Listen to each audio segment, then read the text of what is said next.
Hello everyone, Anjana की पहचान Hindi YouTube channel पे आप सबका फिर से स्वागत है। आज का हमारा विषय है सीबीएसई बोर्ड का 9th क्लास का स्पर्श हिंदी बी का आदमी नामा, जिसके कवि हैं नज़ीर अकबराबादी जी। पहले हम नज़ीर जी के बारे में जान लेते हैं। नज़ीर अकबराबादी का जन्म दिल्ली शहर में सन 1735 में हुआ। बाद में इनका परिवार आगरा जाकर बस गया और वहाँ उन्होंने आगरा के अरबी फ़ारसी के मशहूर अदीबों से तालीम हासिल की। नज़ीर जी दुनिया के रंग में रंगे हुए एक महाकवि थे। इनकी कविताओं में दुनिया हंसती, बोलती, जीती, जागती, चलती फिरती और जीवन का त्यौहार मनाती नजर आती है। नज़ीर ऐसे कवि हैं जिन्हें हिंदी और उर्दू दोनों भाषाओं के आम जन ने अपनाया। नज़ीर की कविताएं हमारे राष्ट्रीय एकता की मिसाल है। नज़ीर अपनी रचनाओं में विनोद कराते हैं, हंसी ठिठोली करते हैं, ज्ञानी की तरह नहीं मित्र की तरह सलाह मशवरा देते हैं, जीवन की समालोचना करते हैं। प्रस्तुत नज्म आदमी नामा में नज़ीर ने कुदरत के सबसे नायाब बिरादर आदमी को आईना दिखाते हुए उसकी अच्छाइयाँ की सीमाओं और संभावनाओं से परिचित कराया है। इस संसार को और भी सुंदर बनाने का संकेत भी दिया है। आइए इनकी नज्म की तरफ चलते हैं। इनका पहला नज्म है, दुनिया में बादशाह है सो है वह भी आदमी, और मुफल्लिस वो गदा है सो वो भी है आदमी। जरदार बेनवा है सो है वो भी आदमी, अमत जो खा रहा है सो वो भी आदमी, टुकड़े चबा रहा है सो वो भी आदमी। इसके शब्दार्थ आप देख लीजिए। पहले बादशाह राजा, मुफल्लिस निर्धन, गधा भिखारी, जरदार दौलतमंद।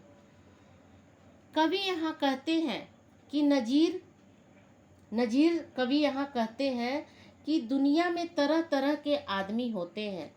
दुनिया में चाहे कोई राजा हो, देखिए आप चित्र में भी देख सकते हैं राजा और भिखारी बने हैं।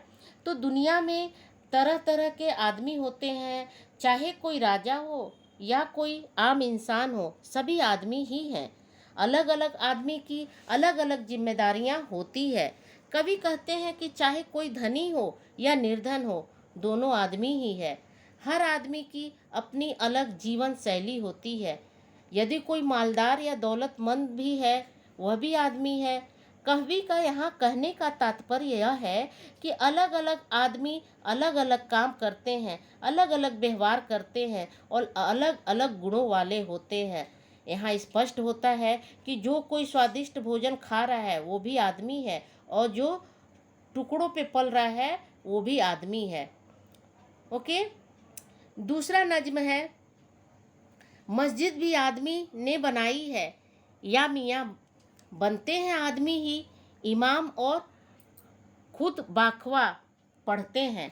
आदमी ही कुरान और नमाज और आदमी ही उनकी चुराते हैं जूतियाँ, जो उनको ताड़ता है सो वो भी आदमी है। देखिए कितना अच्छा यहाँ पे इन्होंने बताया है। पहले मैं शब्दार्थ बताती हूँ। इमाम मतलब नमाज पढ़ने वाले, खुद बाखवा मीन्स कुरान शरीफ का अर्थ बताने वाले, ताड़ता मीन्स भाप लेना। तो मैं स्टार्ट करती हूँ भावार्थ। मस्जिद भी आदमी ने बनाया है मियाँ।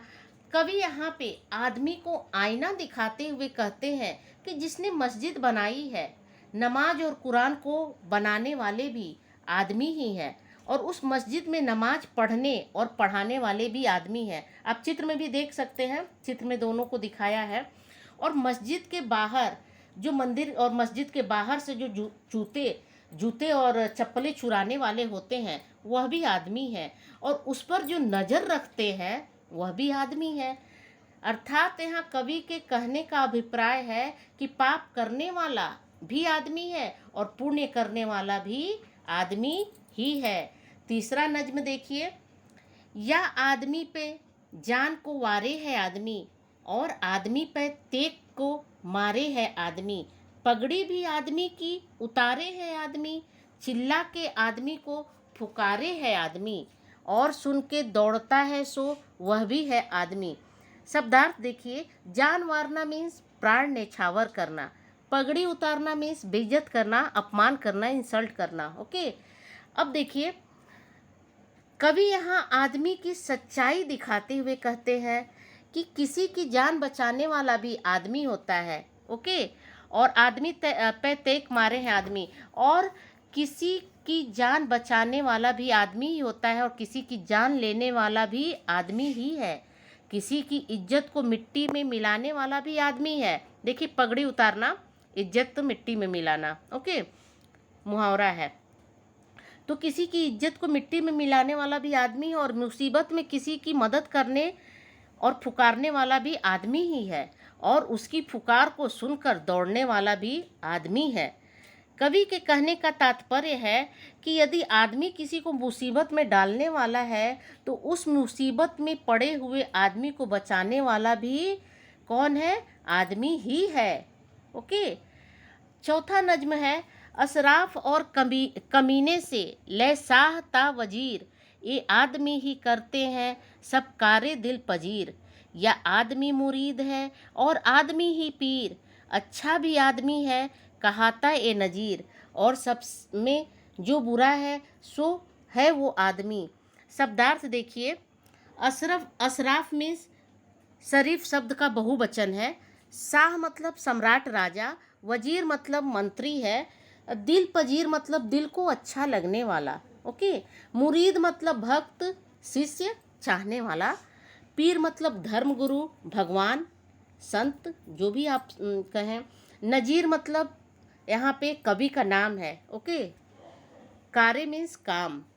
देखिए, यहाँ कवि नजीर जी का कहना है कि आदमी को आदमी की सच्चाई का आईना दिखाते हुए कहते हैं कि शरीफ से लेके कमीने तक सभी आदमी ही हैं। मतलब अच्छे काम करने से बुरे काम तक सभी आदमी ही करते हैं, और राजा से लेके मंत्री तक भी सभी आदमी ही हैं। कवि कहना चाहते हैं कि वह आदमी ही है जो किसी दूसरे आदमी के दिल को खुश करने वाला काम करता है, और वह आदमी ही है जो संसार में संत की भूमिका को भी निभाता है, धर्म गुरु बनता है, पंडित बनता है। ओके, और वह भी आदमी ही होता है जो संत का भक्त होता है। समझे?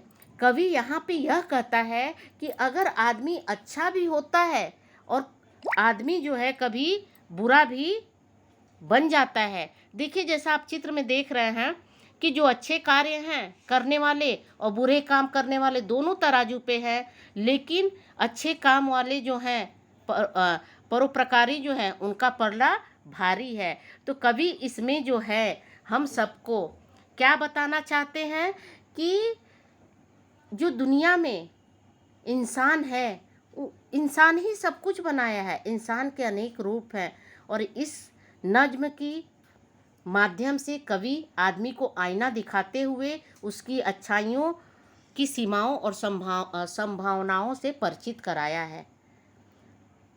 मुझे आशा करती हूँ कि आप सबको भावार्थ समझ में अच्छी तरह से आया होगा।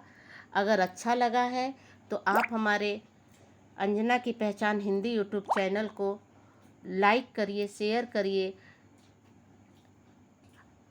और सब्सक्राइब करिए। वीडियो को लाइक करिए, शेयर